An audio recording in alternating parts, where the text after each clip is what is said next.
What is the Marvel Cinematic Universe without heroes like Iron Man, Captain America and Black Widow? A little lost, it seems. It's been just 4 years since Avengers: Endgame tied a neat bow on a decade's worth of interconnected blockbuster storytelling. Since then, Marvel has released 10 more films on the big screen and nearly a dozen streaming series on all to set up the next wave of the MCU. However, for die-hard and casual fans alike, life after Endgame has been riddled with inconsistency and uncertainty. That's taken a toll on box office returns. The Marvels posted the worst opening of a MCU film ever over the weekend, leaving the industry and audiences questioning how Disney can save its own superheroes. The company knows it's a problem. CEO Bob Iger suggested as early as March that the company should decrease the number of sequel films Marvel releases in favor of bringing newer characters and stories into the mix. More recently, he indicated that Disney would focus more on quality over quantity. At the time the pandemic hit, we were leaning into a huge increase in how much we were making, he said during Disney's earnings call last week, days before The Marvels hit theaters. And I've always felt that quantity can be actually a negative when it comes to quality, and I think that's exactly what happened. We lost some focus.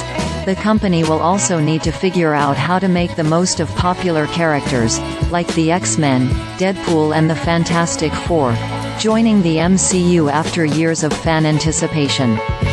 It also likely has to rethink its marketing as the generation that made the franchise a box office behemoth ages and raises kids of their own. Box office analysts aren't ready to wave the white flag on the MCU, which has left rival DC, owned by Warner Bros. Discovery, in the dust. The Marvel franchise, overseen by producer and executive Kevin Feige, has recovered from a string of lackluster films before and has a deep well of stories and characters to pull from. Its box office track record is unrivaled. In just 15 years, this franchise has released 33 films and generated nearly $30 billion in global box office. Not to mention, Marvel has its own theme park lands at Disneyland in California and in Shanghai, and is one of the top-selling properties in the retail market right now.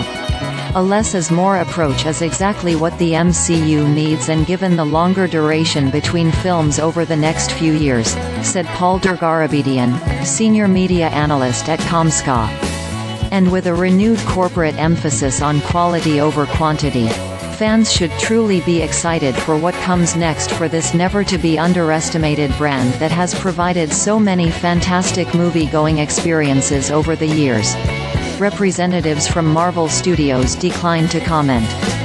Part of Disney's strategy in the wake of Endgame was to bring its bigger-than-life heroes to the small screen.